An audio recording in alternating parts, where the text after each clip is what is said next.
pagi. Saya ingin berbagi dengan Anda pengalaman hidup saya atas berkat Tuhan yang saya sangat syukuri. Ini terjadi ketika saya tingkat 3, tingkat 4, masa-masa transisi dari kehidupan SMA menuju kehidupan perkuliahan.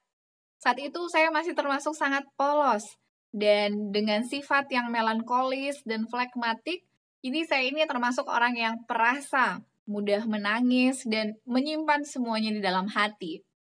Jadi saat masuk ke asrama, saya mengalami suatu lingkungan yang sangat baru buat saya karena satu kamar itu berisi 3-4 orang yang betul-betul baru kita kenal di tingkat itu.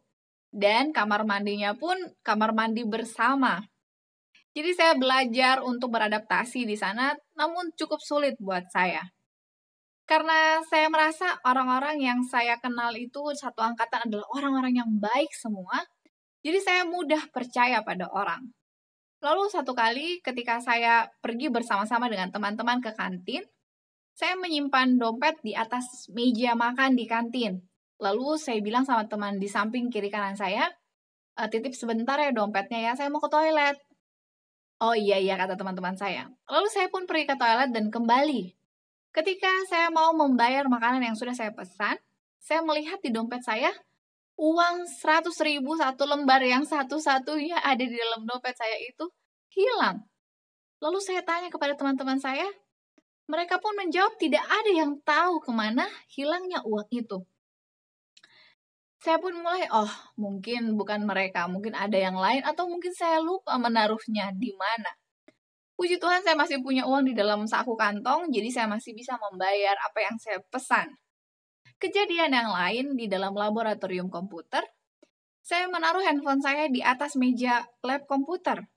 Sebentar saja saya pergi keluar, saya kembali handphone saya hilang. Saya langsung bertanya-tanya kepada teman-teman satu ruangan lab itu, adakah yang melihat handphone saya? Tidak ada yang tahu. Tapi saya terus bertanya dari satu orang ke orang lain. Kemudian ada kakak tingkat yang saya kenal, tolong bantuin saya. Jadi saya menyebarkan informasi bahwa handphone saya hilang itu ke banyak orang. Dan yang lucunya adalah tiba-tiba ada orang yang mengatakan, Nes itu kayaknya di balik semak-semak daun-daun yang di depan lab kita itu, kayaknya itu handphone kamu bukan? Lucunya ada handphone saya di semak-semak itu, yang tidak mungkin terjatuh di sana karena saya selalu membawanya. Terakhir saya ingat di atas meja lab. Peristiwa yang lain, karena saya masih termasuk anak baru, dan puji Tuhan saya terpilih dalam paduan suara yang saya ikuti sebagai sekretaris untuk periode yang ditentukan. Jadi sebagai seorang sekretaris, maka saya akan merekap jumlah kehadiran dan bagi orang-orang anggota paduan suara yang jumlah ketidakhadirannya sudah melebihi dari batas ketentuan, maka saya akan mengirimkan hasil keputusan bahwa jika tidak hadir lagi untuk waktu ke depan, maka konsekuensinya seperti ini. Dan hal-hal inilah yang saya tuangkan dalam surat.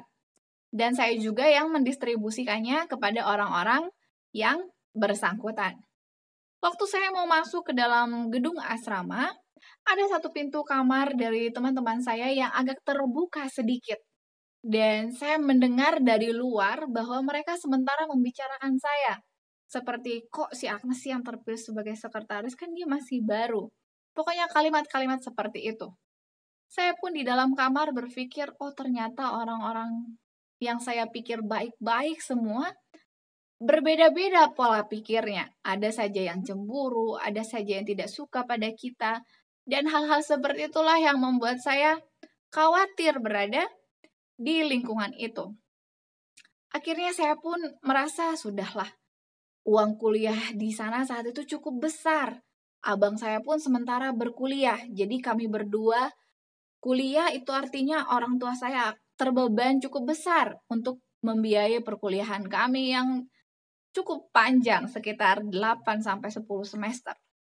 Akhirnya saya pun menghubungi orang tua saya bilang, sudahlah saya nggak usah kuliah, karena masih ada adik saya yang SMP atau SMA saat itu, saya bilang, lebih baik uangnya mami papi disimpan aja, biarlah adik saya yang perempuan yang bungsu inilah yang akan melanjutkan perkuliahan. Kemanalah dia mau pergi, biarlah uang simpanan yang harusnya untuk kuliah saya, buat dia aja.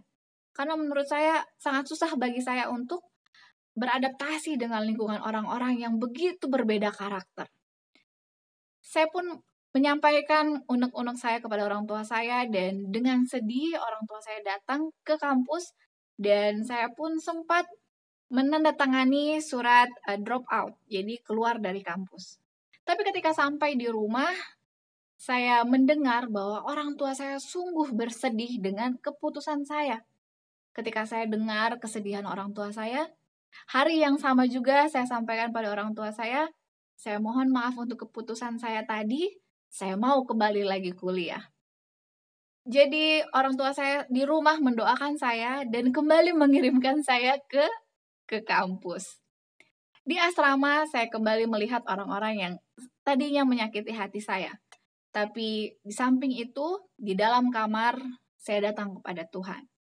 Saya di depan meja di kamar, saya membuka Alkitab, saya berdoa, saya sampaikan, Tuhan, tolong kuatkan saya melalui masa-masa pendidikan saya di tempat ini. Dan saya mau lebih dekat sama Tuhan. Lalu saya pun membuka kitab Amsal. Hari demi hari saya membaca ayat-ayat di kitab Amsal.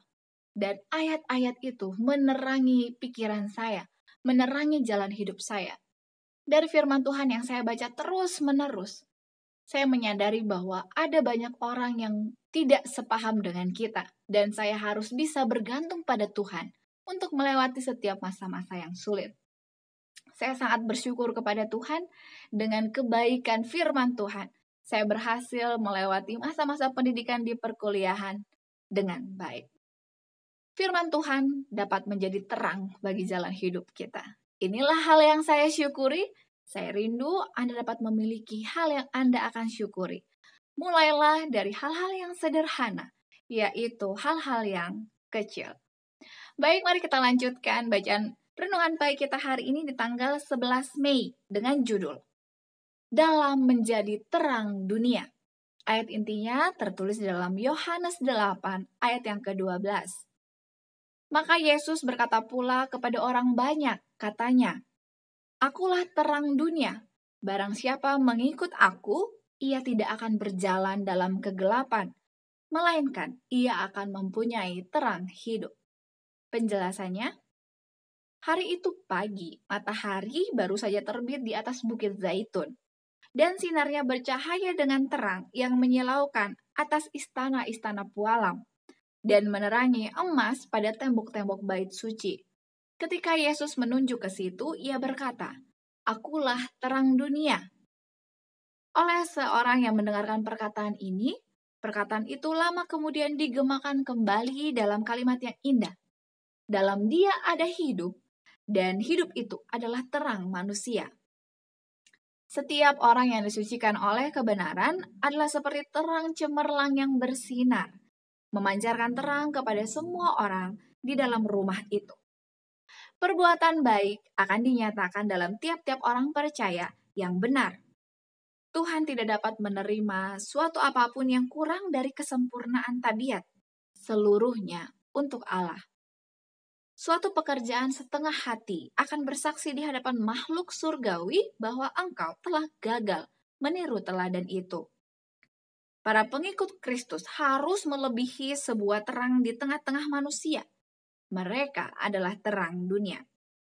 Yesus berkata kepada semua yang telah menyebut namanya, Kamu telah memberikan dirimu kepadaku, dan aku telah memberikan kamu kepada dunia sebagai utusan-utusanku. Sebagaimana Bapa telah mengutusnya ke dunia, begitu juga dia menyatakan, Aku telah mengutus mereka ke dalam dunia.